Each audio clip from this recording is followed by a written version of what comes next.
잠언 22장 17절부터 29절입니다.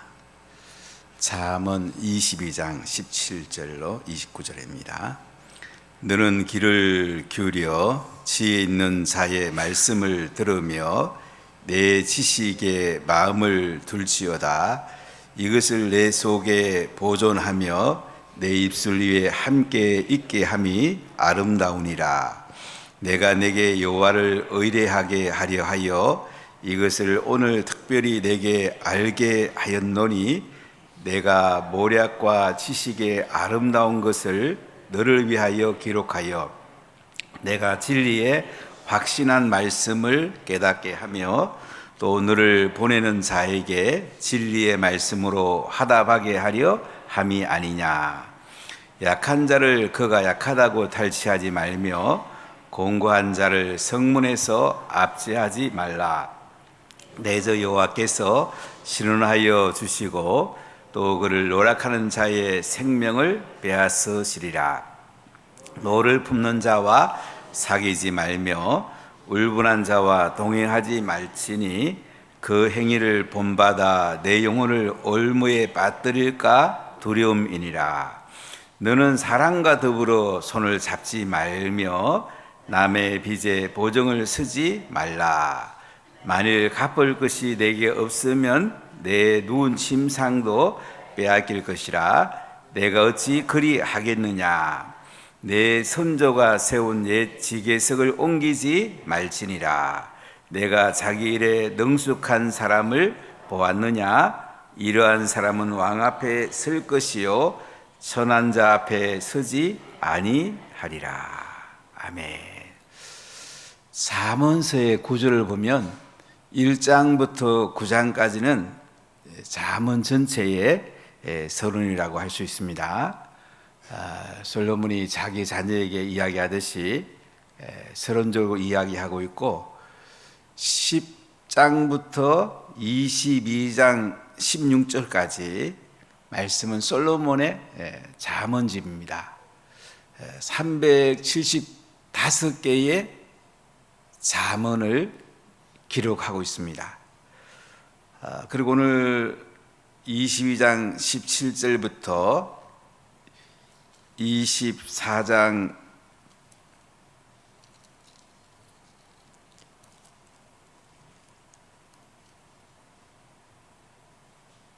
22절까지는 30개의 잠언을 지혜 있는 자의 말씀을 통해서 우리에게 말씀하고 있습니다. 그래서 솔로몬의 잠언이 아니고 오늘 17절 읽어볼까요? 너는 귀를 기울여 지혜 있는 자의 말씀을 들으며 내 지식에 마음을 둘지어다. 지혜 있는 자의 말씀, 이렇게 말합니다. 그래서 솔로몬의 잠언이 아니고 지혜 있는 다른 사람의 말씀을 오늘 우리에게 말씀하고 있습니다. 너는 귀를 기울여 들어라.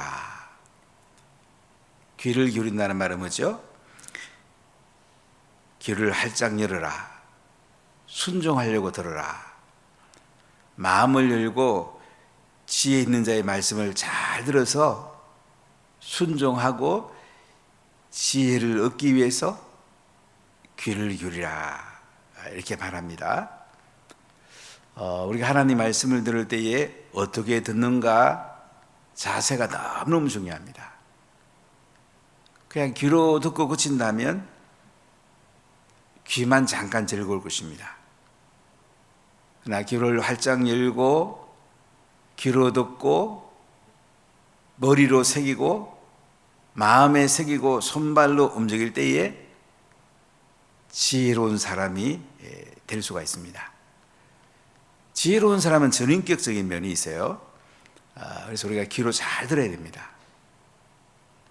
감정이 움직여야 되고 이성이 움직여야 되고 의지가 움직이면서 내 삶으로 드러낼 때에 진정 지혜로운 사람이 될 수가 있습니다.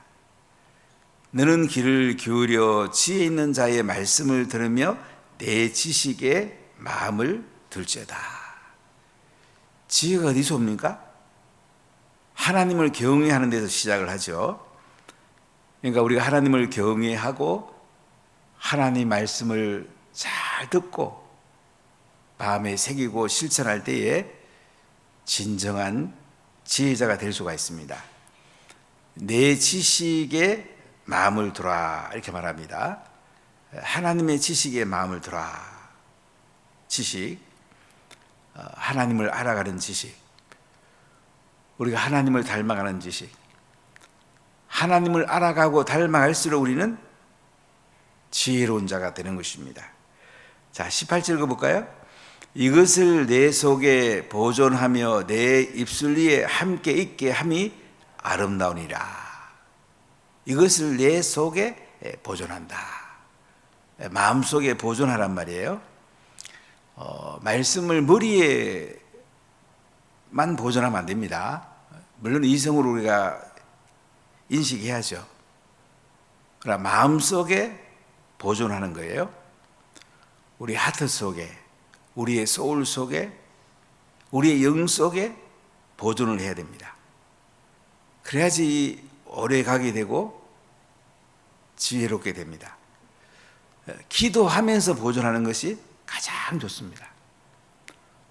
제가 이제 신암교회라는 농촌교회에서 3년 8개월 사역을 했습니다. 몇 주 전에 잠깐 다녀왔는데 그곳에 제가 이제 기도하던 것들이 참 많이 생각이 나더라고요. 기도해서 마음에 담은 것은 몇십 년이 지나도 기도하면 다시 생각이 납니다. 그거 참 신비하더라고요. 제가 그때 정성록 집사, 김선인 집사, 임보린 집사, 김감년 집사 이런 그 성도 한 분 한 분을 기도한 것들이 지금 생각해도 다 어느 정도 기억납니다. 김옥설이라는 분이 새벽기도 늘 나왔는데 새벽기도를 안 왔습니다. 한 2km 된 우물이라는 데서 나왔는데 바로 다음날 제가 찾아갔어요. 어떻게 된 거냐 했더니 새벽기도 오다가 늑대를 만나가지고 늑대가 이리 뛰고 저리 뛰고 해가지고 그래서 그 다음날 못 왔다 그러면서 한 일주일 지나니까 다시 나왔는데 특이한 사건들 또 마음에 새긴 것들 기도해서 담은 것들은 오래오래 가고 이것이 지혜로 잘 활용을 할 수가 있습니다. 이것을 네 속에 보존하며 내 입술 위에 함께 있게 함이 아름답다. 그러니까 마음속에 보존하면 어떻게 될까요? 입술로 나옵니다.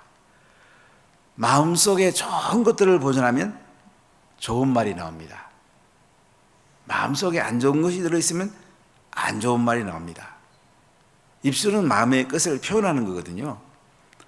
그래서 우리가 좋은 것들을 자꾸 보존하는 게 좋아요. 안 좋은 것들은 자꾸 갖다 버리는 게 필요해요.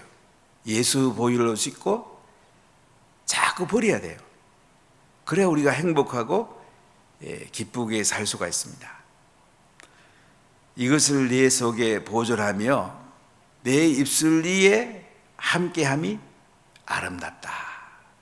여러분 지혜로운 것을 자꾸 마음속에 보존하고 지혜로운 말, 상대방을 세우는 말을 자꾸 하십시오. 이게 아름답다, 기쁘고 즐겁다고 말씀을 합니다.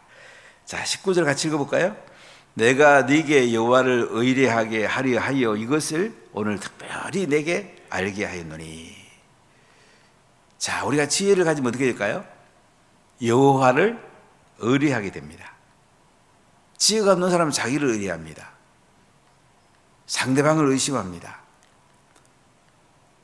또 상대방을 자기의 생각으로 자로재가지고 이룰 거라고 넘기짓게 합니다. 참 어리석은 거죠. 우리 마음이 보면 말로 표현되는데 제가 목회를 오래 했기 때문에 이제 사람들이 말 들으면 그 마음을 거의 알죠. 우리가 마음을 정말 아름답게 가까야 돼요. 항상 마음이 것이 하나님을 의뢰하는 편이 나와야 됩니다. 하나님 중심 편이 나와야 돼요. 우린 부족한 사람들이에요. 하나님을 의뢰하면 하나님이 은혜를 베푸십니다. 하나님이 도와주십니다. 하나님이 일을 하십니다. 그러니까 우리 인생은 내 거 아니에요. 하나님을 의뢰하면 하나님이 일하시는 삶을 살 수가 있는 거예요. 하나님이 일하시는 것보다 더 놀라운 일이 어디 있겠습니까? 내가 할 수 있는 게 뭐가 있겠어요? 기도하는 게 중요한 거예요. 우리 내일부터 캠프가 있는데 모든 기도한 것만큼 됩니다. 하나님이 기도한 것만큼 일하는 거예요. 하나님을 의뢰한 것만큼 하나님은 열매를 주는 거예요. 자, 우리 19절을 다시 읽어볼까요? 내가 내게 여호와를 의뢰하게 하려 하여 이것을 오늘 특별히 내게 알게 하였노니. 하나님을 의지하고 하나님이 주인이 되시고 하나님께서 일하시면요, 우리의 삶이 완전히 달라집니다. 하나님이 사업해 보세요. 어떻게 안 되겠습니까? 우리가 복음 전하면 하나님이 일하실 때에 많은 열매가 있습니다. 우리가 제자를 세울 때 하나님이 일하시면 많은 열매들이 있어요. 인생은 아주 간단합니다. 하나님을 의뢰했느냐, 내가 마음대로 했느냐, 여기에 인생은 결정되는 거예요. 하나님을 의뢰하면요, 아무 염려가 되지 않습니다. 저는 염려하지 않습니다. 걱정 안 합니다. 왜 그러냐면 염려하려고 하다가도 빌립보서 4장에 보면 뭐라고 그래요? 아무것도 염려하지 말고 오직 모든 일에 기도와 간구로 너희 구할 것을 하나님께 아뢰라. 그래야 모든 지각이 하나님의 평강이 너희 가운데 넘치리라고 그랬잖아요.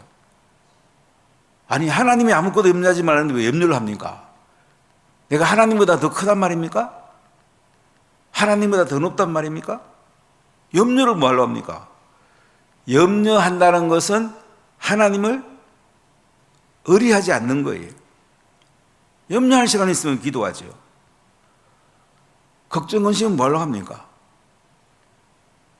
하나님이 걱정 근심하지 말라잖아요. 두려워하지 말라고 그러잖아요. 성경에 365번 두려워하지 말라고 써 있다고 합니다. 365일 두려워하지 말래. 하나님을 의뢰하는데 뭐 두려워하고 걱정하고 염려할 게 뭐가 있어요? 기도하고 하나님을 의뢰하고 하나님 주인된 그분의 지혜를 구하고 그분이 원하는 방향으로 인생을 밀고 나가고, 이게 지혜로운 길이죠. 참 예수 믿는다는 건 대단하지 않습니까? 하나님 의뢰하면 되죠. 하나님 의뢰하면 안 될 게 뭐가 있겠어요? 안 되면 하나님이 그 정도 하게 하시는 거죠. 다시 19절 읽어볼까요? 내가 내게 여호와를 의뢰하게 하려 하여 이것을 오늘 특별히 내게 알게 하였노니. 자, 20절 21절 읽겠습니다. 내가 모략과 지식의 아름다운 것을 너를 위하여 기록하여 내가 진리의 확실한 말씀을 깨닫게 하며 또 너를 보내는 자에게 진리의 말씀으로 회답하게 하려 함이 아니냐. 내가 모략과, 우리에게 모략과 지략이 필요합니다. 지식으로 번역해도 괜찮습니다. 충언과 조언이 필요합니다. 여러분, 지혜로운 사람의 충언과 조언을 잘 새겨들어 주십시오. 지혜로운 자가 됩니다. 하나님 말씀을 잘 새겨들으십시오. 지혜로운 자가 됩니다. 이 땅에 제일 바보가 누구냐면 자기 자신이 똑똑하다고 생각하는 줄 아는 사람, 가장 큰 바보입니다. 진짜 지혜로운 자는요, 겸손합니다. 진짜 지혜로운 자는요, 하나님을 의뢰하고 하나님의 모략을 구합니다. 지식의 아름다운 것을 너를 위해 기록했다. 여기 아름답다는 말이 히브리어로 보면 30이라는 의미가 있어요. 그래서 지혜 있는 자의 말씀이라 그러면서 30가지의 잠언을 24장 20일까지 말씀한다는 거죠. 자, 21절 볼까요? 내가 진리의 확실한 말씀을 깨닫게 하며 또 너를 보내는 자에게 진리의 말씀으로 화답하게 하려 함이 아니냐. 진리는 영원히 변하지 않는 것입니다. 오늘날 포스트모더니즘 시대는 모든 걸 상대화해서 상대적 진리로 보게 되는데, 상대적 진리로 본다는 말은 뭐예요? 내가 주인이란 말이야. 내가 주인을 생각하기 때문에 상대적 진리로 보죠. 하나님이 주인이라고 하면 우리가 절대적 진리를 인정하지 않을 수가 없어요. 내가 주인 되고 상대적 진리로 사니까 행복합니까? 동성애 행복합니까? 세상의 쾌락을 극도로 확대하는 거 행복합니까? 동성애 했던 사람 나중에 다 후회하죠. 몸만 가시고 다 후회하잖아요. 진리의 말씀, 진리 확실한 말씀을 깨닫게 한단 말이죠. 누가 그렇게 합니까? 지혜의 말씀을 통해서 하나님이 깨닫게 하는 거죠. 또 오늘을 보내는 자에게 진리의 말씀으로 회답하게 하려 함이 아니냐. 우리가 진리의 말씀을 잘 중심에 붙드는 것이 가장 지혜로운 자입니다. 하나님은 살아계시고 하나님은 세상 끝날까지 우리와 함께 계십니다. 참 놀라운 분이죠. 우리가 하나님을 의뢰하고 하나님과 함께하고 진리의 확실한 말씀을 붙든다는 것, 지혜로운 자죠. 참 대단한 거죠. 지혜 있는 자의 말씀이라 그러면서 이렇게 서론을 말하고 오늘 22절부터 이제 24장 22절까지는 30가지의 잠언을 말씀하는데요. 자, 첫 번째 잠언 22절 23절 같이 읽겠습니다. 약한 자를 그가 약하다고 달치하지 말며 공고한 자를 성문에서 압제하지 말라. 대저 여호와께서 신뢰하여 주시고 또 그를 요락하는 자의 생명을 빼앗으시리라. 약한 자를 그가 약하다고 탈취하지 말며, 약한 자, 경제적으로 사회적으로 약한 사람들이죠. 보호가 필요한 사람들이죠. 장애인들, 조력이 필요한 사람들이 있죠. 공고한 자를 성문에서 압제하지 말라. 공고한 자, 경제적, 사회적으로 도움이 필요한 사람들이에요.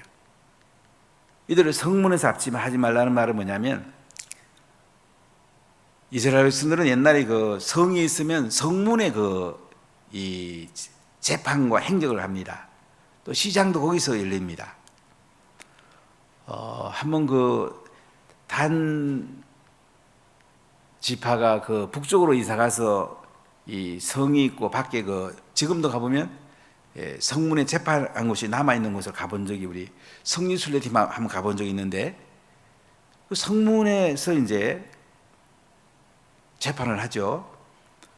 재판관이 약한 자라고 공고한 자라고 차별적으로 재판한다면 어떻게 될까요? 그렇게 하지 말라는 거야. 공정하게 재판하는 얘기죠. 재판의 가장 중요한 것은 공정한 재판, 신속한 재판이죠.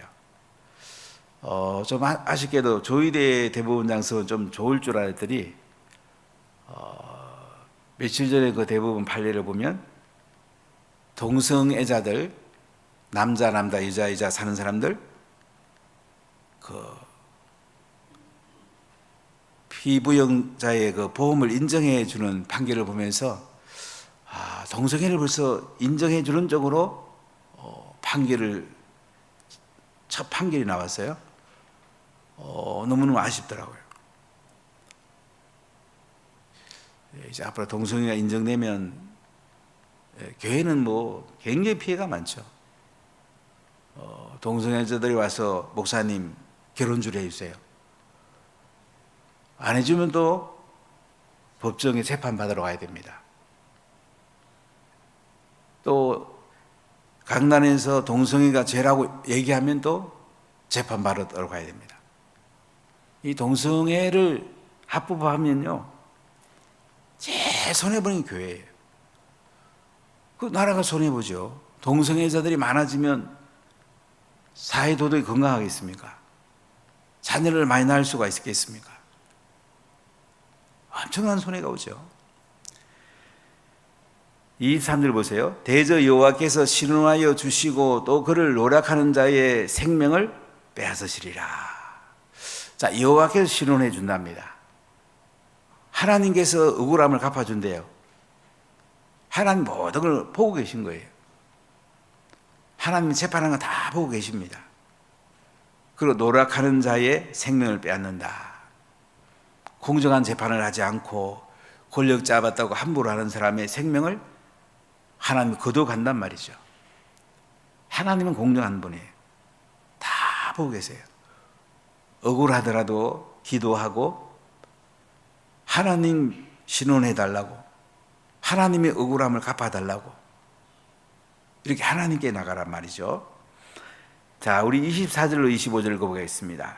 노를 품은 자와 사귀지 말며 울분한 자와 동행하지 말지니 그의 행위를 본받아 내 영혼을 올무에 빠뜨릴까 두려움이니라. 노를 품는 자와 사귀지 말래요. 노를 품는 자는 뭐냐면 늘 화가 나 있는 사람 있죠. 늘 표정이나 말하면 꼭 화를 잘 내는 사람 있죠. 이런 사람하고요 사귀지 말래요. 또 울분하는 자와 동의하지 마라.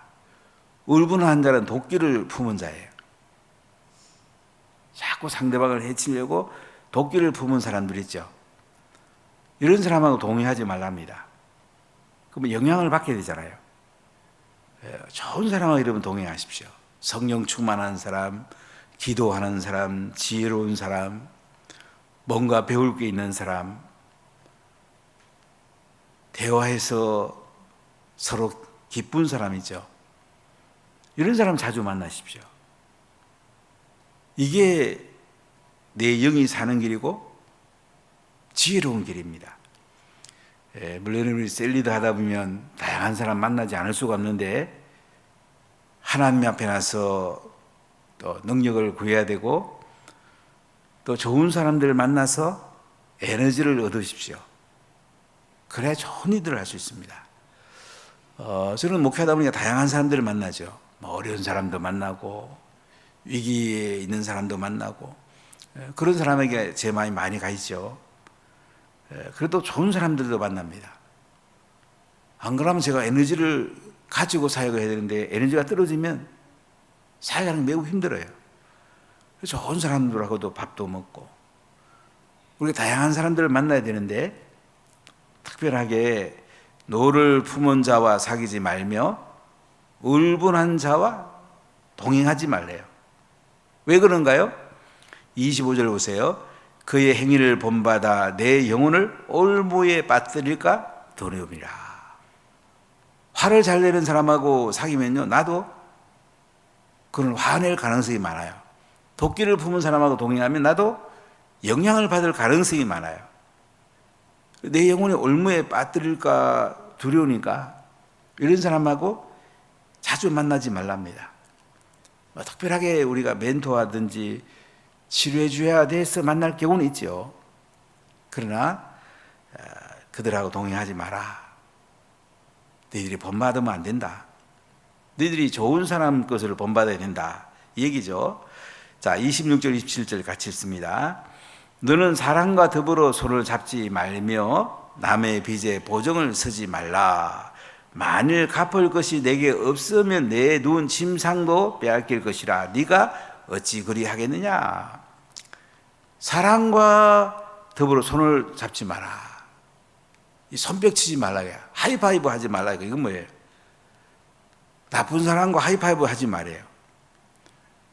그리고 보증을 서지 말랍니다. 이 빚보증 서지 말라는 잠언서에 굉장히 반복이 많이 나오죠. 채무자의 빚보증 썼다가 보증인이 다 갚아야 되잖아요. 다 날리는 경우 있잖아요. 뭐 가족 식구 간에는 보증 쓸 수 있지만은 형제 간이나 다른 사람하고는 보증 서지 말랍니다. 만일 갚을 것이 내게 없으면 내 누운 침상도 빼앗긴대요. 있는 거 다 빼앗긴대요. 유대인들은 이제 침상의 그 이불이 또 낮에는 옷으로 있거든요. 자기 단불밖에 없는 옷까지도 빼앗길 수 있대요. 어찌 그리 할 수가 있냐 이거죠. 자, 28절 읽겠습니다. 내 선조가 세운 옛 지계석을 옮기지 말지니라. 자, 이스라엘 백성들은 가나안 땅에 가서 12지파들이 땅을 분배합니다. 그리고 12지파 내에도 각 조상들에게 땅을 분배를 했어요. 지계석 옮기지 말래요. 이 조상을 존중하지 않는 거예요. 지계석을 옮겨서 남껏 빼앗지도 말래요. 상대방을 존중해란 말이죠. 그래서 12지파의 땅을 그대로 잘 유지하고 각 가정에 받은 땅을 잘 유지해서 가나안 땅에서 아름답게 살아가란 말이죠. 자, 29절 읽어볼까요? 네가 자기의 일에 능숙한 사람을 보았느냐? 이러한 사람은 왕 앞에 설 것이요 선한 자 앞에 서지 아니하리라. 자기 일에 능숙한 사람을 보았냐? 자기를 잘 처리합니다. 지혜로운 사람입니다. 이런 사람은 왕 앞에 선답니다. 선한 자 앞에 서지 않는데요. 지도자는 좋은 책사라든지 참모를 뽑는 것이 굉장히 중요합니다. 근데 이 일에 능숙한 사람을 잘 뽑아야 돼요. 이제 이윤석열 대통령 또 한동훈 대표 이 관계가 국민의힘에서 굉장히 중요한데 서로 세워주는 관계에 있을 때 좋은 정치 행정이 될 수 있는데 능숙한 사람을 잘 세울 때에 나라가 삽니다. 교회도 마찬가지예요. 일에 능숙한 사람, 복음 잘 전하고 제자 잘 삼는 사람들이 마을장이 되고 셀리더가 되어야 됩니다. 그래서 교회가 삽니다. 장로를 왜 뽑습니까? 복음 잘 전하고 제자 잘 삼으라고 장로 뽑는 거죠. 권사를 왜 뽑아요? 제자 잘 삼고 복음 잘 전하라는 거예요.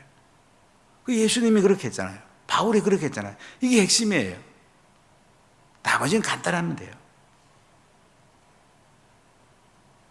우리가 능숙한 사람을 회사에서도 직원으로 잘 뽑으면 어떻게 해요? 회사가 융성하죠. 사랑하는 여러분, 우리도 능숙한 사람이 돼야 되고 또 능숙한 사람을 잘 사용하십시오. 이것이 지혜로운 길입니다.